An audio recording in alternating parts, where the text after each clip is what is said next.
Hello my dear students, आप लोग कैसे हो? उम्मीद करता हूँ बहुत अच्छा होगा और पढ़ाई पूरे जी जान लगा करके कर रहा होगा ताकि नीट और आईआईटी को आप चुटकी मुंह खाट सको। तो आप सभी लोगों का हमारे चैनल में स्वागत है। तो आज चलो मैं पढ़ाने जा रहा हूँ वेब में पहले मैं ऑलरेडी 2 लेक्चर्स ले चुका हूँ। मैं वेब के बारे में बताया था कि the transfer of energy and momentum from one place to another place without bulk transfer of material particles is called wave। यानी एनर्जी एंड मोमेंटम का तो ट्रांसफर होगा लेकिन मटेरियल पार्टिकल्स का ट्रांसफर नहीं होगा। ये मैंने ऑलरेडी बता चुका हूं। फिर वेव का मैं दो पार्ट में डिवाइड किया, एक लॉन्गिट्यूडनल वेव, दूसरा ट्रांसवर्स वेव। तो किस बेसिस पर मैंने किया था? On the basis of direction of oscillation of material particles. Clear है? और आगे मैं डिवाइड करने जा रहा हूं वेव का 2 पार्ट्स में, on the basis of requirement of material medium. तो मटेरियल मीडियम के रिक्वायरमेंट के आधार पर इसको 2 पार्ट में फर्दर डिवाइड किया जाता है। तो आपको मैंने बताया था कि लॉन्गिट्यूडनल वेव उसको कहते हैं जिसमें मटेरियल पार्टिकल का ऑसिलेशन क्या होता है? वेव के प्रोपगेशन के डायरेक्शन में होता है ना। और ट्रांसवर्स में मैंने क्या बताया था? टी फॉर ट्रांसवर्स हुआ था। तो देखो ना, टी में ये 90 डिग्री बन रहा है ना, यानी वेव का प्रोपगेशन इस डायरेक्शन में, तो मटेरियल पार्टिकल का ऑसिलेशन ऐसा।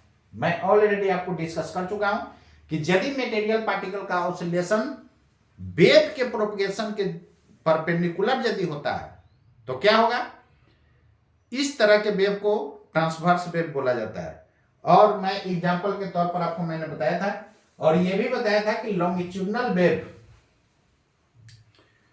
ऑल टाइप ऑफ मीडियम में ट्रैवल करता है। ऑल टाइप ऑफ मीडियम मतलब सॉलिड, लिक्विड, गैस। लेकिन यह आपका ट्रांसवर्स क्या होता है? इन सॉलिड्स और on the surface of liquid. Clear है?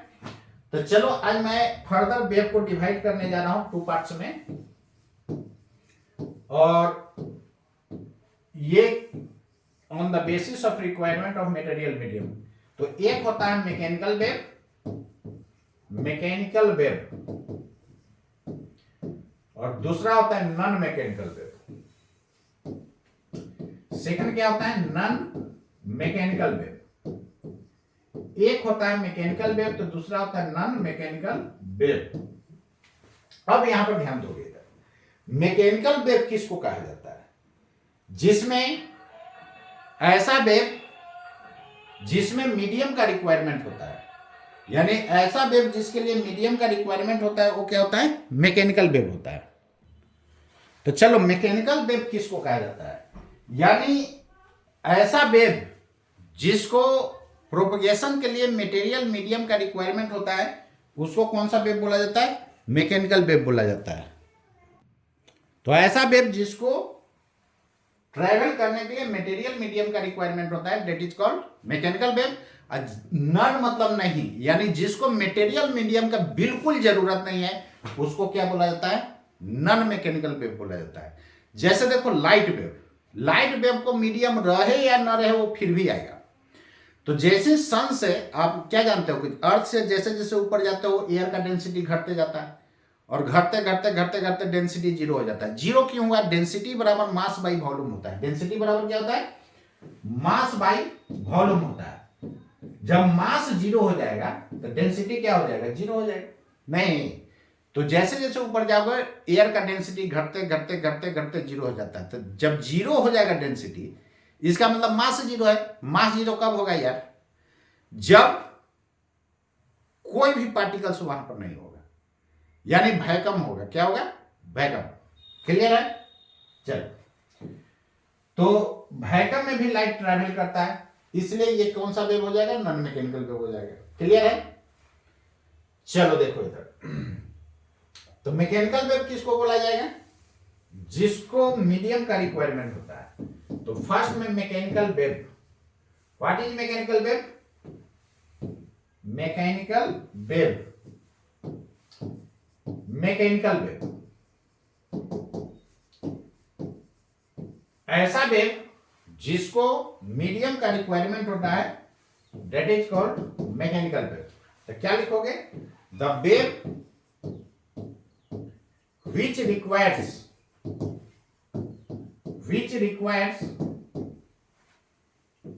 any material medium,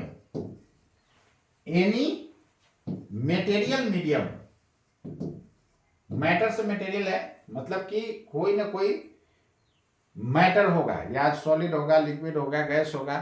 fourth state of matter is plasma. Plasma भी होगा. Any material medium for it's propagation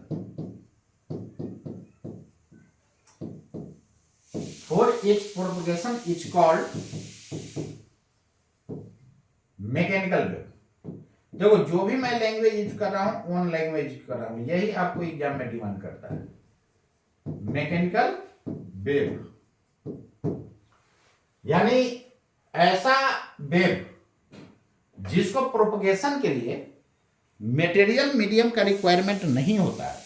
sorry, जिसको प्रोपगेशन के लिए मटेरियल मीडियम का रिक्वायरमेंट होता है, उसको क्या बोला जाता है? मैकेनिकल वेव बोला जाता है. यानी the wave which requires any material medium for it's propagation is called mechanical wave. यानी ऐसा वेव जिसको मटेरियल मीडियम का रिक्वायरमेंट होता है प्रोपगेशन के लिए. जैसे में साउंड वेव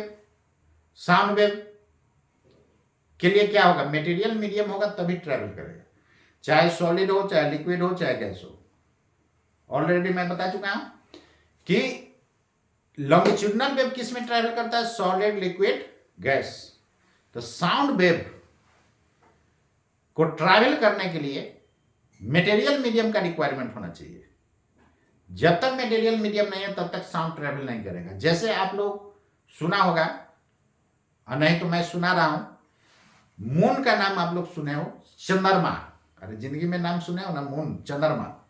चंद्रमा पर कोई भी आदमी जाएगा और एक बगल में आदमी कान के पास भी जोर से चिल्लाएगा ना, तो नहीं सुनेगा. क्यों नहीं सुनेगा? क्योंकि वहां एटमॉस्फेयर नहीं है. जब एटमॉस्फेयर नहीं है तो कान के नजदीक भी चिल्लाओगे तो नहीं सुनेगा. यानी सब आदमी वहां बहरा बन जाता है, समझ लेना बात. आप भी जाओगे तो वहां बहरा बन जाओगे, यानी कान में चिल्लाओगे भी तो नहीं सुनेगा. क्यों नहीं सुना है? क्योंकि साउंड वेव के लिए मटेरियल मीडियम का रिक्वायरमेंट होता है. तो मटेरियल मीडियम कोई है ही नहीं, वहां कोई मीडियम नहीं है, वैक्यूम. जब वैक्यूम होगा तो साउंड ट्रेवल नहीं करेगा. इसलिए बगल में भी चिल्लाओगे तो वो आदमी नहीं सुनेगा. क्लियर है? चलो, as for example I am going to give some example such as sound wave on a string. जब स्ट्रिंग रहेगा ही नहीं तो वेव कैसे स्ट्रिंग पर होगा? क्लियर है ना? ये सबको मटेरियल मीडियम का रिक्वायरमेंट है. वेव ऑन वाटर सरफेस,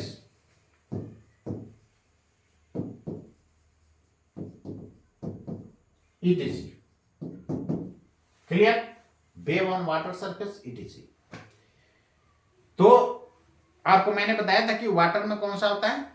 ये रिपल्स होता है. तो वाटर सरफेस पर ट्रांसवर्स नेचर का होता है. इनसाइड वाटर जो है क्या होता है? लॉन्गिट्यूडनल नेचर का होता है. मैं लास्ट क्लास आपको बता चुका हूं. चलो नेक्स्ट देखो.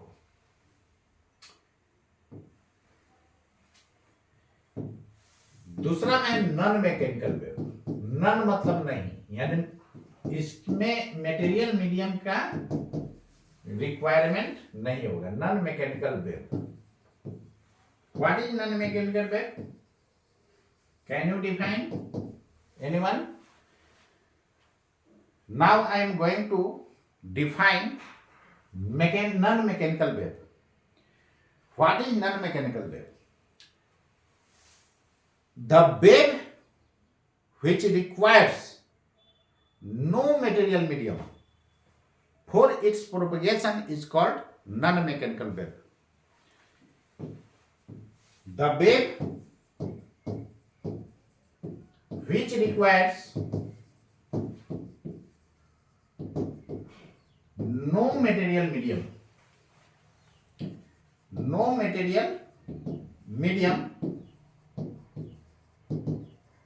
for its propagation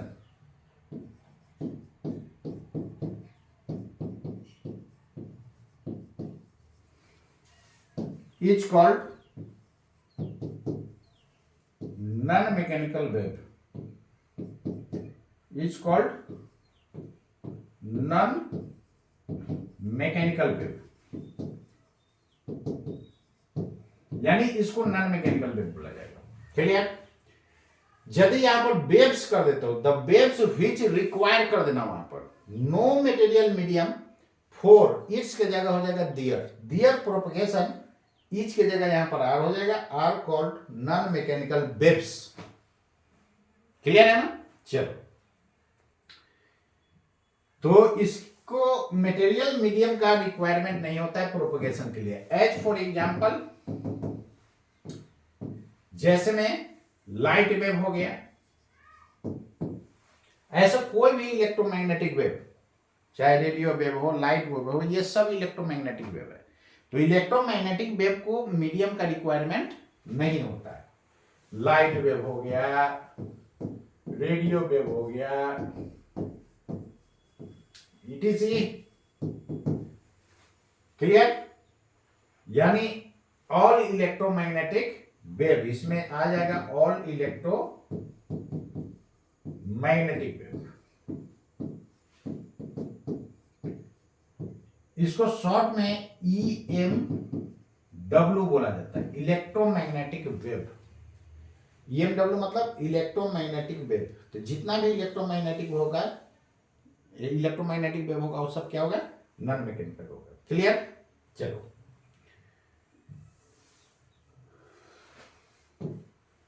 all electromagnetic wave, ध्यान देना इधर, ट्रांसवर्स नेचर का होता है। कैसा नेचर का होता है? Transverse nature. All electromagnetic wave, all electromagnetic wave, इसको इलेक्ट्रोमैग्नेटिक वेव क्यों ना पड़ा है, इसी को शॉर्ट में बोला जाता है EMW। All electromagnetic wave are of transverse nature.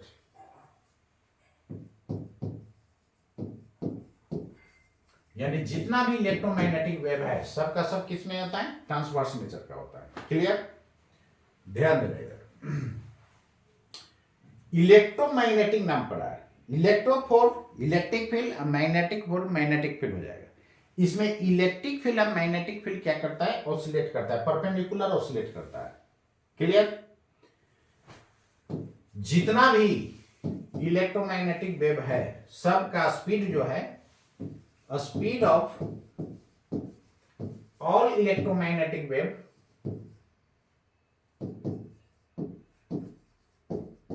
all electromagnetic waves, यहां waves कर देना, all electromagnetic waves कहता है कि speed of all electromagnetic waves in air और फ्री स्पेस और वैक्यूम। बहुत लोगों का ये दिमाग में होता है कि वैक्यूम में डबल सी होता है, तो ये आपके पास गलत कंसेप्ट है। डबल यू होता है। जहां कहीं भी आपको डबल सी दिखे ना, तो लेकर के आना, उसको फाड़ करके फेंक देंगे, न रहेगा ना, समझ रहे हो ना?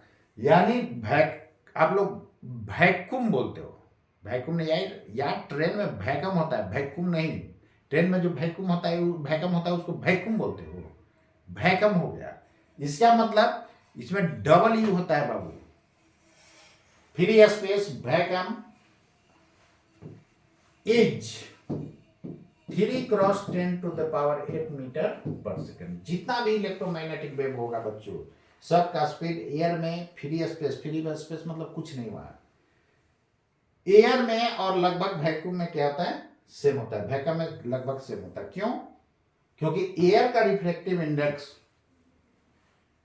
लगभग 1 के बराबर होता है, 1.0013 होता है, उसको लगभग 1 मान सकते हो ना।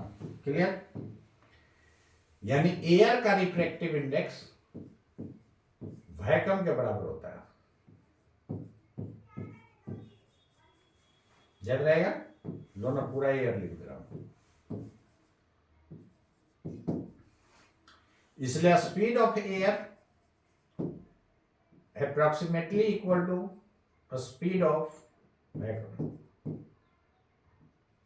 अरे यार,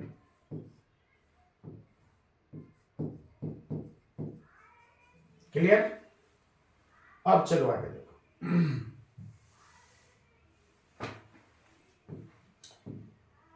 रिफ्रैक्टिव इंडेक्स एयर का वैक्यूम का कितना होता है? 1 के बराबर होता है। चलो, एयर का ऐसे होता है 1.0013, तो इसको अप्रॉक्स 1 नहीं लिख सकते हो। क्लियर? चलो नेक्स्ट,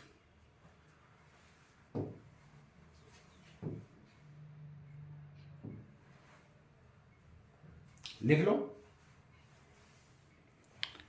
लिखना है मैंने, स्क्रीनशॉट ले लो ना यार। चलो ठीक है,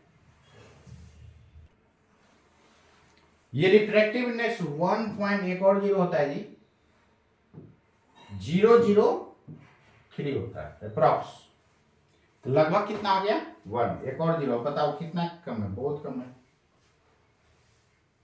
यानी ये 1 और इसमें कितना का फर्क? बहुत कम का फर्क है। नेक्स्ट, इसके बाद देखो, ये आपका हो गया रिफ्रैक्टिव इंडेक्स एयर का।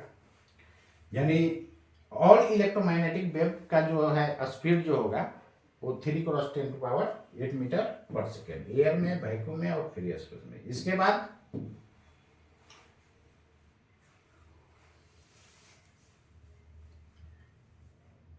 Electromagnetic wave,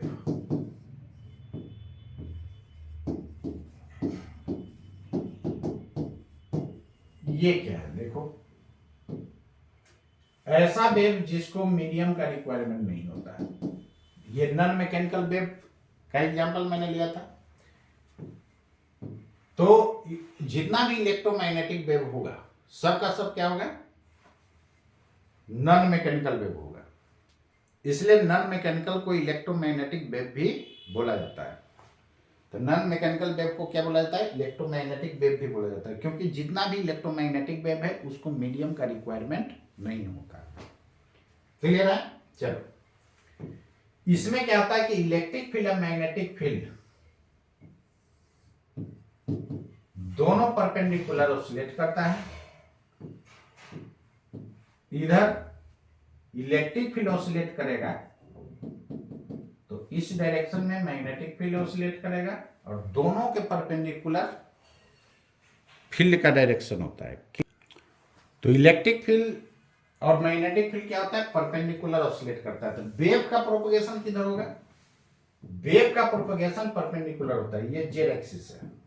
clear? तो इधर हो गया direction of propagation of wave, यानी स्पीड ऑफ इलेक्ट्रोमैग्नेटिक वेव इस डायरेक्शन में होगा, sorry, velocity of electromagnetic wave इस डायरेक्शन में होगा। ये हो गया direction of propagation of wave, direction of propagation of wave.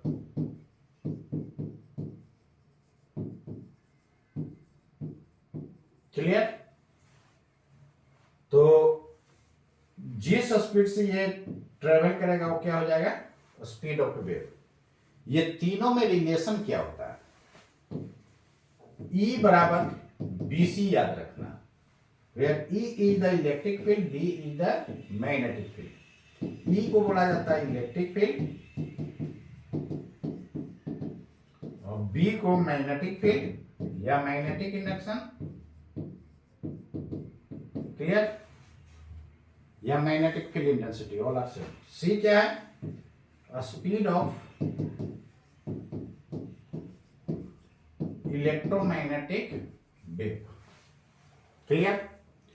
इस फॉर्मूला को याद कैसे रखोगे? देखो ईबीसी, देखो कैटेगरी में होता है ना एक ईबीसी, एक्सट्रीमली बैकवर्ड क्लास। या तो आप एक्सट्रीमली बैकवर्ड क्लास याद रखो, या इंजीनियर विनोद चंद्रा। इंजीनियर विनोद चंद्रा है, इंजीनियर विनोद चंद्रा। क्लियर? या याद रख सकते हो इंजीनियर बकलोल चंद्रा, नहीं याद रहेगा? इंजीनियर बकलोल चंद्रा या इंजीनियर विनोद चंद्रा, जैसे याद रखना है रखो ना। क्लियर? तो एक्सट्रीमली बैकवर्ड क्लास से याद रख सकते हो। क्लियर है? चलो, या इंजीनियर विनोद चंद्रा। फॉर्मूला जितना भी आएगा फिजिक्स में सबको हम याद रखने का ट्रिक्स बताते जाऊंगा, और यदि वो ट्रिक्स आपके माइंड में रहेगा ना, एकदम आसानी से क्वेश्चन सोल्व कर दोगे एग्जाम में। तो फॉर्मूला मेन याद रखने में टेंशन होता है। ठीक है? चलो, इसके बाद टर्म्स एसोसिएटेड विथ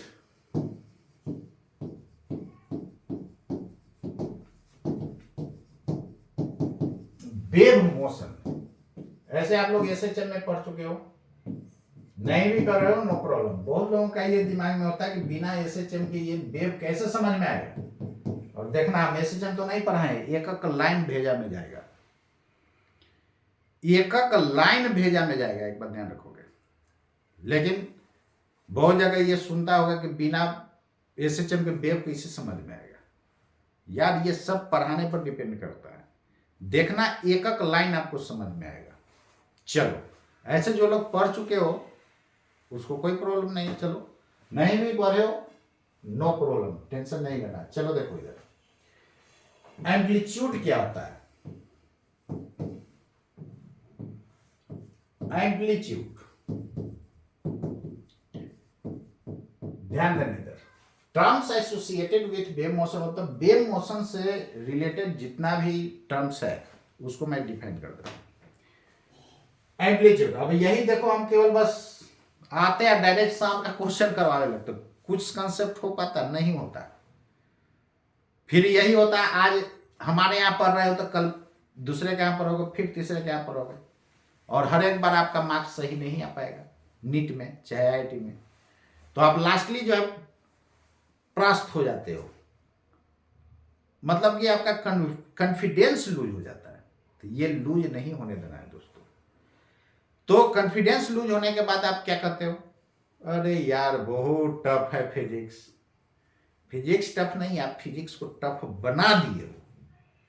बात समझ गए ना? तुम देखना, एक एक लाइन समझ में आएगा। बहुत लोगों का नाम है कि वेव बहुत टफ होता है, देखना एकदम बहुत आसानी से आपको दिखेगा। फिजिक्स का कोई भी चैप्टर मैं पढ़ाऊंगा ना, तो आपको एकदम एक एक लाइन भेजा में घुसेगा, चाहे वो कितना भी भूचर देहात से क्यों ना गया हो, चाहे उसको इंग्लिश कितना भी खराब हो।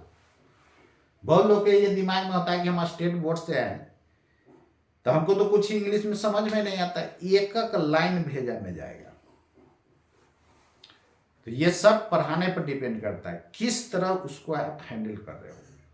तो देखो, टीचर का मेन चीज होता है डिलीवरिंग पावर। ये यदि सही है तो एक एक बच्चा को समझ में आएगा। चलो देखो इधर, एम्पलीट्यूड का मतलब क्या होता है? तुम लोग के नहीं समझ में आता है ना, तब बोलते हो हमारा सर हाई लेवल पढ़ाते हैं। खाक हाई लेवल पढ़ाएंगे जी? अरे सिलेबस में ही ना पढ़ाई होगा। तो ये सब मिसकंसेप्ट जो तुम्हारे पास है ना, ये हटाओ। और मार्केट में यही लोग जो है, कुछ लोग जो है बोल बोल करके खराब कर दिया है सिस्टम को। कोई सब्जेक्ट या टफ नहीं होता है, सब अंडर सिलेबस है। तो ये दिमाग से निकाल देना, चाहे नीट का स्टूडेंट हो या आईआईटी का स्टूडेंट हो। आप देख न रहे हो कोटा में कितना आत्महत्या कर ले रहा है, हाल फिलहाल भी किया है। करेगा नहीं, बेचारे को समझ में नहीं आएगा। उधर गार्जियन प्रेशर देते हैं कि क्यों नहीं हो रहा है, क्यों नहीं हो रहा है, और टीचर ठीक से पढ़ाते ही नहीं है। पढ़ाएंगे तो एक एक लाइन भेजा में जाएगा। और जो मीडियम स्टूडेंट होगा ना, लो वीक स्टूडेंट होगा, वो भी क्रैक कर देगा। तो चलो आगे मैं बताने जा रहा हूं एम्पलीट्यूड क्या होता है। एम्पलीट्यूड का मतलब देखो क्या होता है, मीन पोजीशन से ऑसिलेटिंग पार्टिकल का मैक्सिमम डिस्प्लेसमेंट जो होगा वही क्या होता है, एम्पलीट्यूड होता है। यानी the maximum displacement of oscillating particle from its mean position is called amplitude.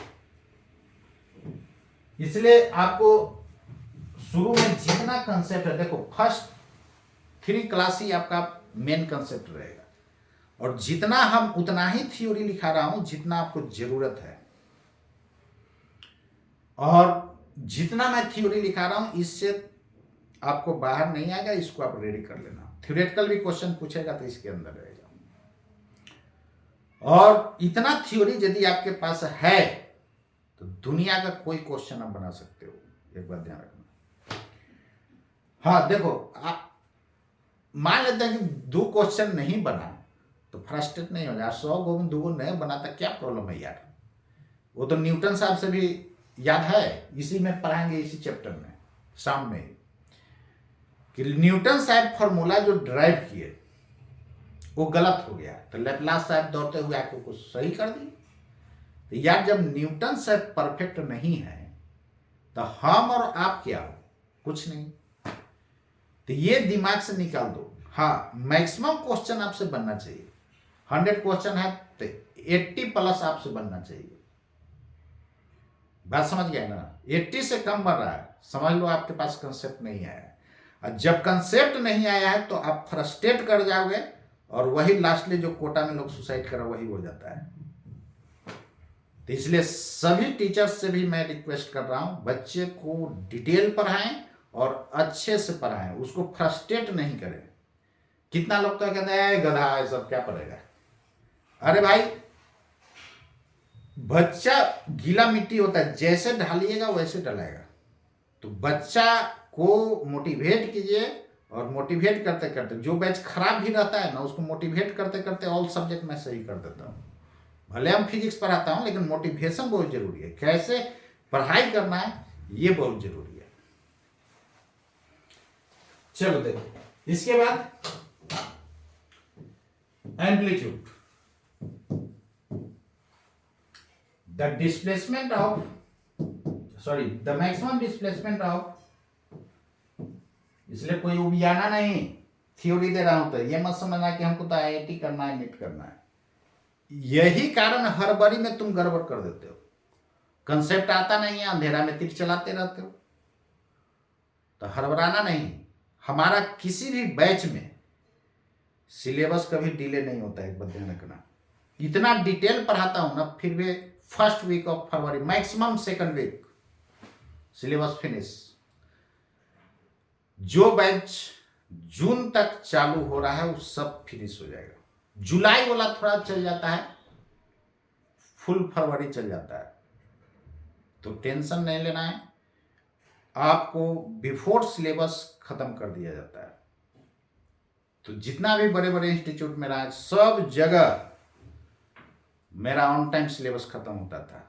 जो लोग सुन रहे हैं इंस्टीट्यूट वाले वो खुद जान रहे होंगे कि जेसिंग का क्या क्वालिटी है। जेसिंग ऑन टाइम ऑलवेज क्लास लेता है। 8 बजे क्लास है तो 8 बजे एंट्री कर जाऊंगा। कभी कदाल यार 10 मिनट लेट हो गया वो अलग चीज है, ये मेरा बच्चा भी जान रहा होगा।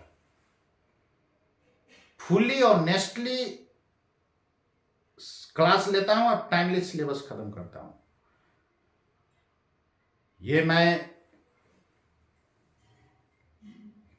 बोल रहा हूं, सारा स्टूडेंट मेरा सुन रहा होगा बात, और उसको भी पता है कि जेसिंग जो ऑन टाइम क्लास लेता है वैसा शायद ही लेते हैं लोग, और टाइमली सिलेबस खत्म, और सब बच्चा एकदम फीडबैक भी बेहतर देगा, 90% प्लस फीडबैक देता है।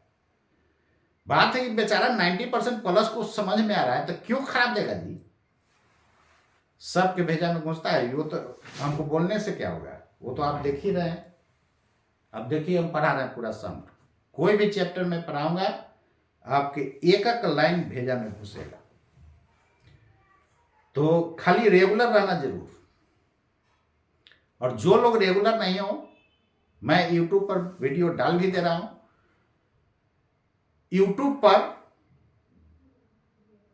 वीडियो मैं सीरियल नंबर से डाल दिया हूं। जो लोग रेगुलर नहीं हो उसको सीरियल नंबर से देखना और देख करके पहले समझो, उसके बाद क्वेश्चन बनाओ। धनाधन बनेगा क्वेश्चन। एस.सी. वर्मा हो, डी.सी. पांडे हो, इरोडोफ हो, रेशनी खैलेडे हो, टोटल दुनिया में जितना किताब है सब आपसे बनेगा। तो इसलिए बच्चों कंसेप्ट होना जरूरी है। जब टोटल किताब बनेगा तो ये IIT और नीट का क्वेश्चन नहीं बनेगा जी। धुआं उड़ा के आ जाओगे, धुआं, समझ लो। चलो देखो इधर, एम्पलीट्यूड, द मैक्सिमम डिस्प्लेसमेंट। हमारे तरफ से कोई कमी नहीं होगा, राइटिंग भी एकदम क्लियर दिख रहा होगा, आवाज भी क्लियर है और टाइमली सिलेबस भी फिनिश, टाइमली क्लास भी होता है। तो आप जितना भी देख रहे हो लोग या मेरा प्रीवियस स्टूडेंट हो, वो सब मेरा जानता होगा कि हम कैसे क्लास लेता हूं, कैसे टाइमली सिलेबस खत्म करता हूं। हमेशा ऑन टाइम क्लास चलता है, एक बात ध्यान रखो। ये सारे इंस्टीट्यूट वाले जिनके जिनके यहां मैं रहा हूं वो सब मेरा वीडियो लेक्चर देख रहे होंगे और सबको पता है कि जेसिंग क्या है। जेसिंग ऑन टाइम ऑलवेज क्लास लेता है, टाइमली सिलेबस खत्म करता है। एकदम फुल्ली ऑनेस्टली मैं पढ़ाता हूं यार। The maximum amplitude, sorry, the maximum displacement of oscillating particle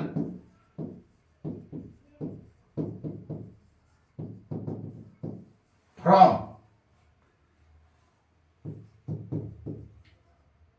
its mean position, the maximum displacement of an oscillating particle, यहां n जोड़ देना, an oscillating particle from its mean position is called amplitude. Is called amplitude.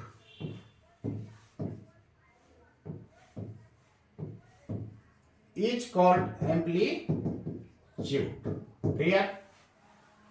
ठीक है यहां तक? चलो, यानी आप झूला झूलते हो। मीन पोजीशन क्या होता है? जहां पर नेट फोर्स 0 होता है, that is called mean position. Clear है ना? तो देखो ना, झूला होगा, आप लोग किसी को झूला दो तो झूला दोगे तो क्या जिंदगी भर झूलते रहता है? अरे यार, फाइनली कभी न कभी ये मीन पोजीशन पर रेस्ट में आएगा। यहां पर रेस्ट में आता है, this is mean position. The maximum displacement of oscillating particle from its mean position is called amplitude. यहां पर एंगुलर एम्पलीट्यूड होगा, एंगल में घूम रहा है तो। क्लियर है? यदि स्ट्रेट लाइन पर होगा तो लीनियर एम्पलीट्यूड होगा। तो एम्पलीट्यूड भी दो तरह का, एक एंगुलर एम्पलीट्यूड होता है, मतलब एंगल के टर्म में होगा, एक लीनियर एम्पलीट्यूड होता है। क्लियर? चलो, यहां पर एम्पलीट्यूड वेक्टर होगा कि स्केलर होगा? भाई यहां पर मैक्सिमम डिस्प्लेसमेंट लिख रहा है। डिस्प्लेसमेंट क्या होता है? वेक्टर। इसका नेचर की बात किया जाए, एम्पलीट्यूड, इसका नेचर की बात किया जाए तो निश्चित रूप से वेक्टर होगा। और किसी भी वेक्टर का मैग्नीट्यूड तो स्केलर होता है, ये तो जानते ही हो। ऐसा यूनिट क्या होगा बाबू? मैक्सिमम डिस्प्लेसमेंट, और डिस्प्लेसमेंट का मीटर होता है, CGS सेंटीमीटर। देखो, दो ही लेकर के चला जाता है। ऐसे FES सिस्टम होता है, MKS होता है। ये आपको यूनिट्स एंड मेजरमेंट में कई लेक्चर में दे करके पढ़ा चुका हूं। Dimension, amplitude. जो लोग डायमेंशन नहीं जानते हो, मेरा डायमेंशन का लेक्चर आप लोग देख लोगे, L। क्लियर? मैंने बताया था कि 7 फंडामेंटल क्वांटिटीज होता है, MLT टेला, MLT टेला, टेला टेला टेला, नहीं याद रहेगा, 7 फंडामेंटल याद रहेगा। तो पूरे फिजिक्स में आपको याद रखने का, कैसे उसको याद रखोगे, ये टोटल मैं बताते जाऊंगा। चलो नेक्स्ट, ये था आपका एम्पलीट्यूड। नेक्स्ट में आ जाओ, मीन पोजीशन क्या होता है? What is mean position?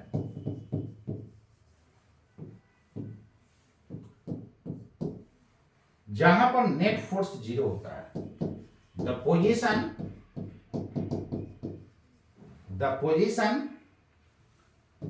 Of an oscillating particle, oscillating लिखो, वाइब्रेटिंग लिखो। जब वही फास्ट ऑसिलेशन होता है उसको वाइब्रेशन बोल दिया जाता है यार। The position of an oscillating particle at विच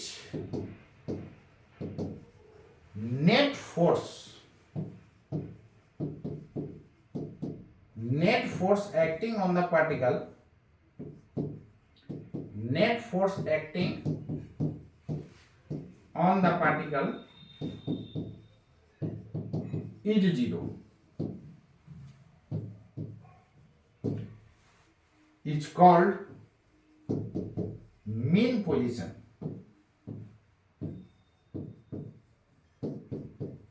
देखो, जब मैं टाइम पर सिलेबस खत्म करने को बोल चुका है, तो यार काहे को आप हुड़बुड़ा रहे हो? एकदम सिस्टमैटिक पढ़ो, आपको एकदम क्लियर कंसेप्ट आएगा। जब क्लियर कंसेप्ट हो गया ना, दुनिया का और क्वेश्चन बनेगा। ऐसे तुमको हम ये सब डिटेल ना बता करके एकदम खाली क्वेश्चन कराते ना, तो फिर आपको क्या होगा, दिक्कत होना शुरू हो जाएगा, कंसेप्ट नहीं आ पाएगा। जब कंसेप्ट नहीं होगा तो आपसे क्वेश्चन हिलेगा तक नहीं, इसलिए आप कंफ्यूज हो जाते हो। एग्जाम में जाते हो, आपसे क्वेश्चन बनता है नहीं। एक बार डिटेल पढ़ना बहुत जरूरी है। चलो नेक्स्ट, इसके बाद देखो, यानी ऐसा पोजीशन जहां पर नेट फोर्स 0 होता है। जैसे झूला झूलते हो, देखो यहां पर हैंग किया गया है, या सिंपल पेंडुलम देखा होगा। इसका देखो फाइनली रेस्ट में यहां पर आएगा, दिस इज मीन पोजीशन। यहां पर नेट फोर्स 0 होगा। क्यों 0 होगा? यहां का फ्री बॉडी डायग्राम कर दो, देखना नेट फोर्स 0 होगा। ऊपर लग रहा होगा टेंशन और नीचे लग रहा होगा mg। तो ऊपर नीचे तो जा नहीं रहा है, तो T बराबर mg, तो नेट फोर्स 0 है कि नहीं? क्लियर? ठीक है। तो जहां पर नेट फोर्स 0 होता है उसको क्या बोला जाता है? Mean position. ऐसे देखो, मीन का मतलब होता है बीच। देखो तो बीचों बीच है, या इस तरह का स्प्रिंग है। अभी ये नेचुरल लेंथ में है, तो नेचुरल लेंथ में इसको पकड़ के पुल करोगे ना, तो ऐसे ऐसे करेगा। तो यहां पर अभी नेचुरल लेंथ में है तो स्प्रिंग फोर्स नहीं लगा रहा होगा, और यहां पर जब स्प्रिंग फोर्स नहीं लगा रहा, यहां इधर हो गया नॉर्मल रिएक्शन, और नीचे mg, तो ये ऊपर नीचे तो जा नहीं रहा है, इधर से फोर्स 0 है, तो n बराबर mg, ये नेचुरल लेंथ में है। तो अभी अभी ये पोजीशन क्या कहलाएगा? मीन पोजीशन कहलाएगा। mp4 mean position. क्लियर? तो मीन पोजीशन का काम कर देगा, और जितना यहां से इधर पुल करोगे ना, वो एम्पलीट्यूड हो जाएगा।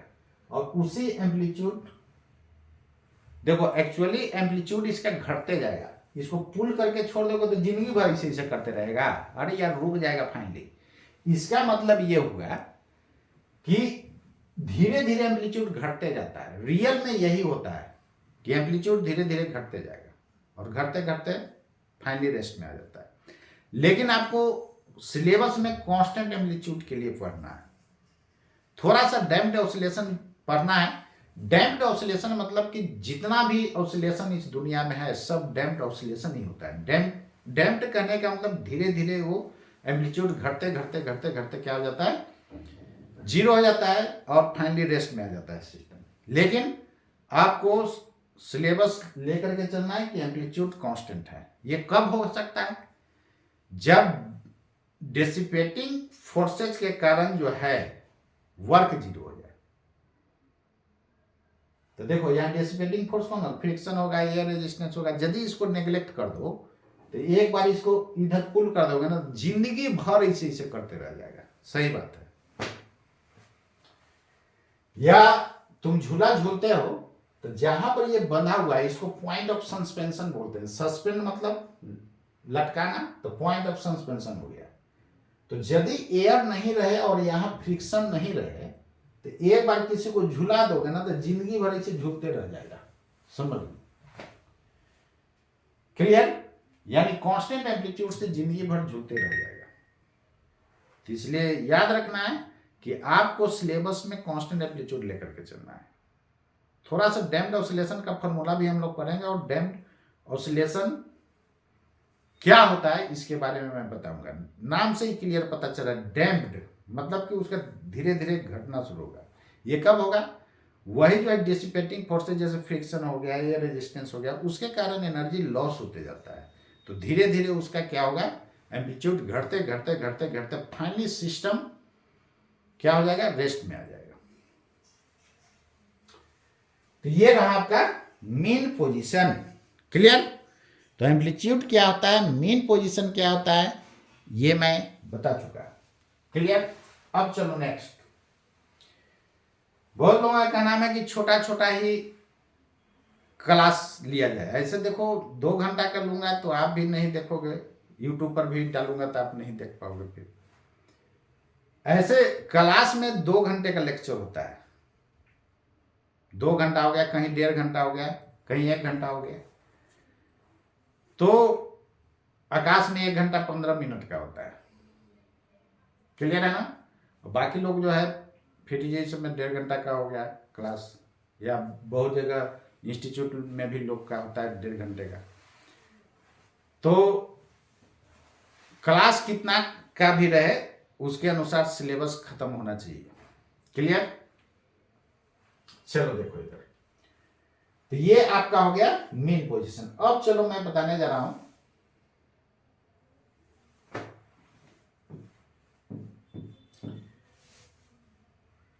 फ्रीक्वेंसी क्या होता है।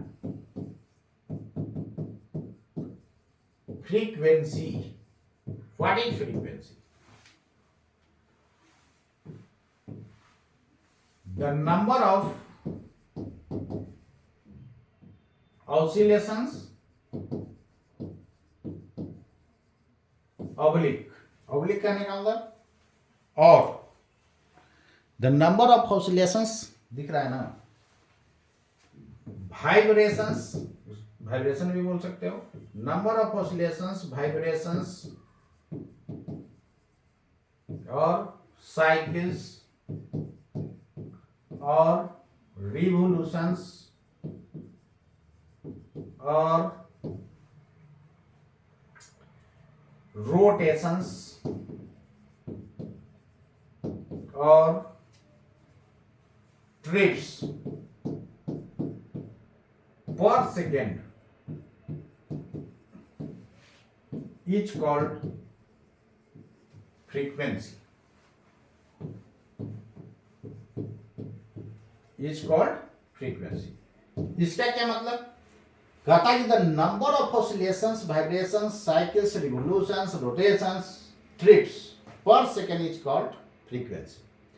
ट्रिप्स कहने का मतलब जैसे देखता होगा, ट्रिप का मतलब समझ रहे हो ना, जैसे आपका घर बन रहा है तो बोलो के ट्रिप बालू गिराया है जी?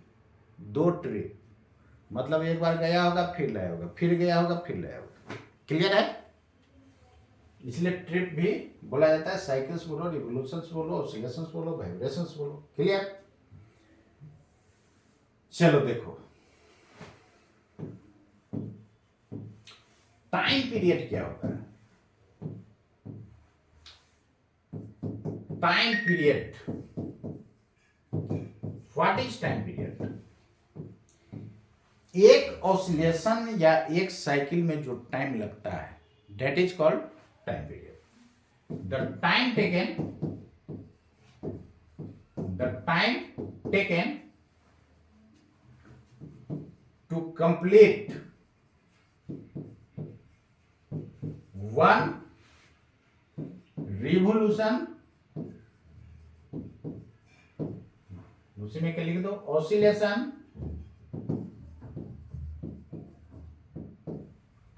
vibration,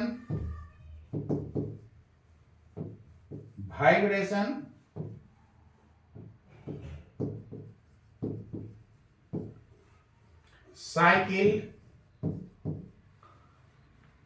rotation, और क्या था, ट्रिप,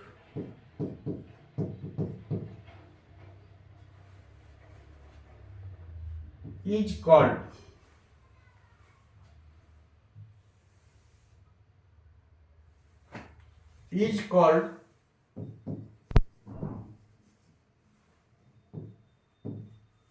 टाइम पीरियड।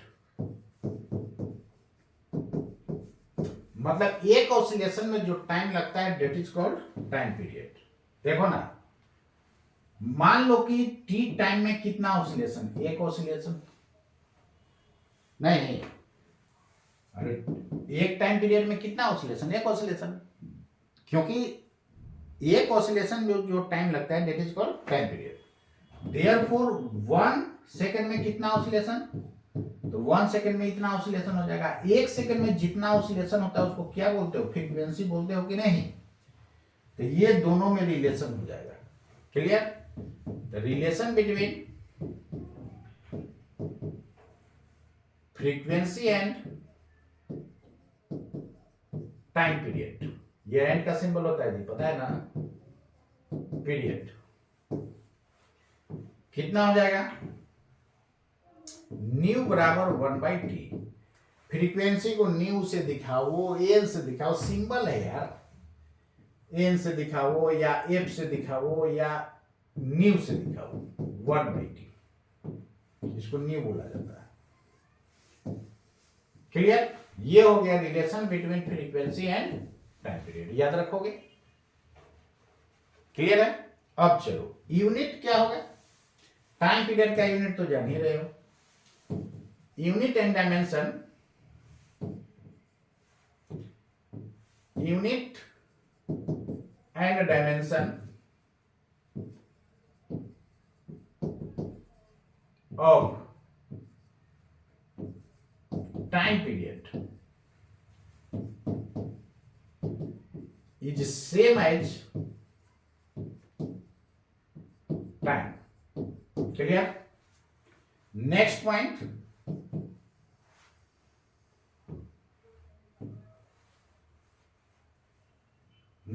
देखो, frequency depends on source. Frequency depends on source.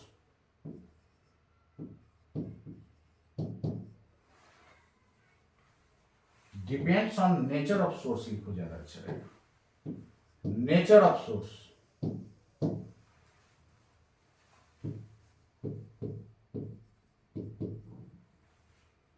It does not depend on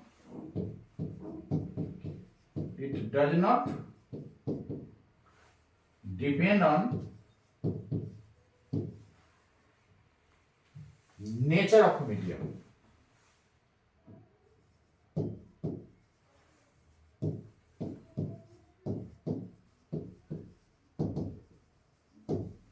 clear? ठीक है, तो जल्दी इतना फास्टली नोट करो। तो चलो, फ्रीक्वेंसी कहता है कि नेचर ऑफ सोर्स पर डिपेंड करता है, it does not depend on nature of medium.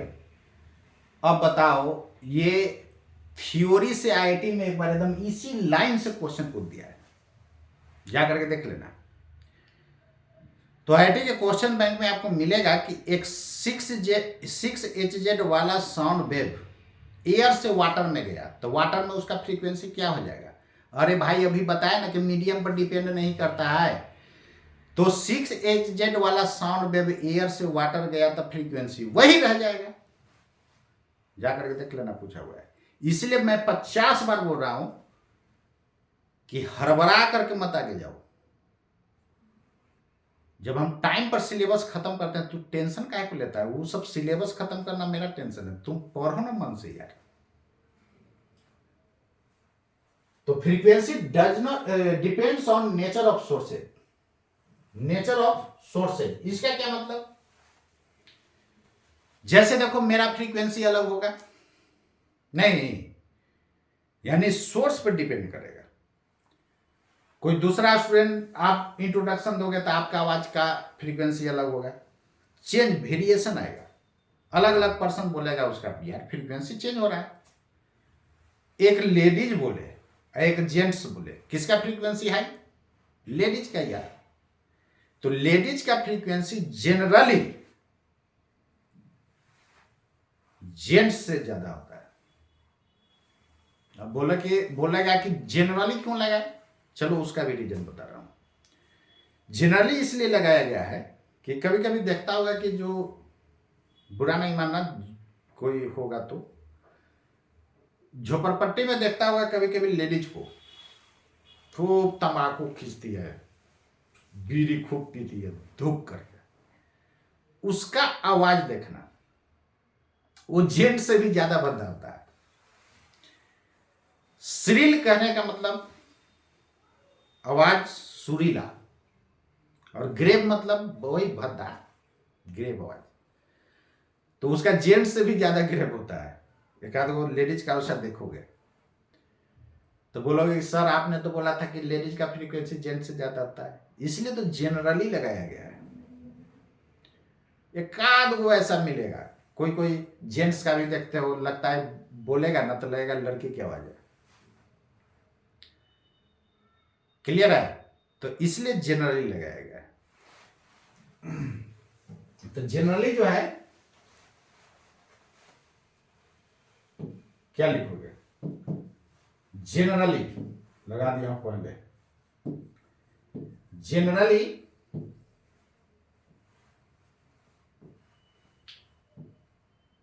frequency of sound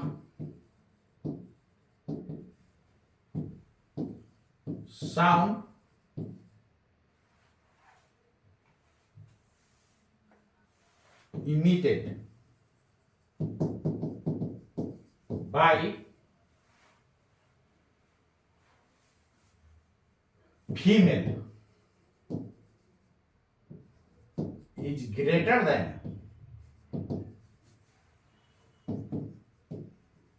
that of male. Clear? और एक बच्चा का आवाज सुन करके देखो, और एक लड़की है 20 साल के, वो बोल रही है, वो छोटा बच्चा बोल रहा है 1 साल का, वो बच्चा जेंट्स हो या लेडीज हो, यानी फीमेल या मेल दोनों में से कोई हो, तुम देखोगे उसका फ्रीक्वेंसी इस लड़की से ज्यादा होता है। तो बच्चे का फ्रीक्वेंसी हाई होता है। क्लियर? तो चलो एक क्वेश्चन आईआईटी में आया हुआ है, इसको हम लोग देख रहा हूं।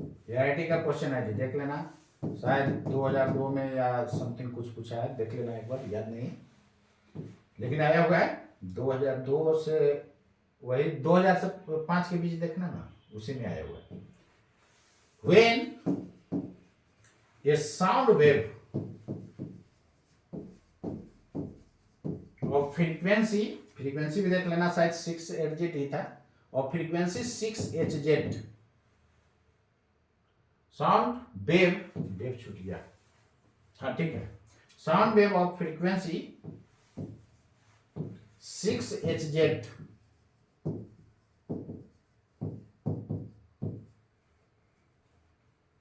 goes from air to water, then the frequency of the sound wave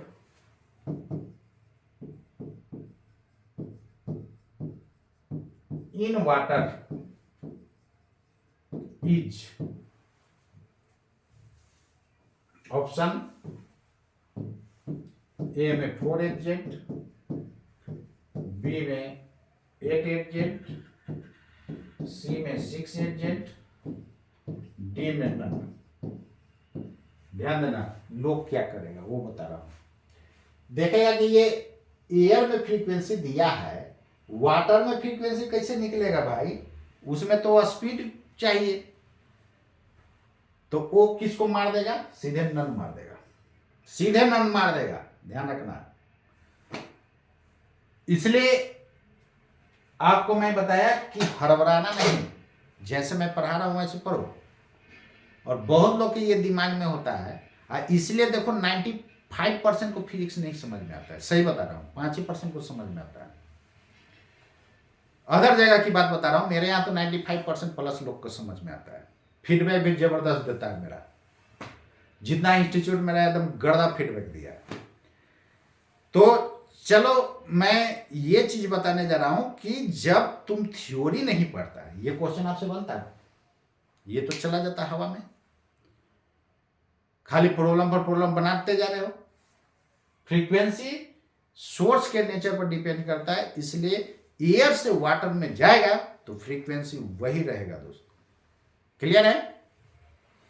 no change. कौन सा आंसर होगा देखो तो।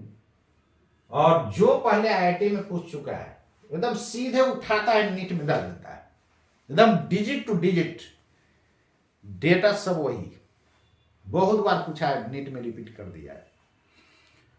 अब जब आईआईटी का क्वेश्चन तुम बनाए हुए रहोगे तो क्या उम्मीद करते हो एग्जाम में बनाने के जब धाए सुगुन कलर करोगे, इस तरह धाए सुगुन सब सब्जेक्ट में 4-5 को बना दिया ना, तो आपका रैंक समझो कहां से कहां चल जाएगा।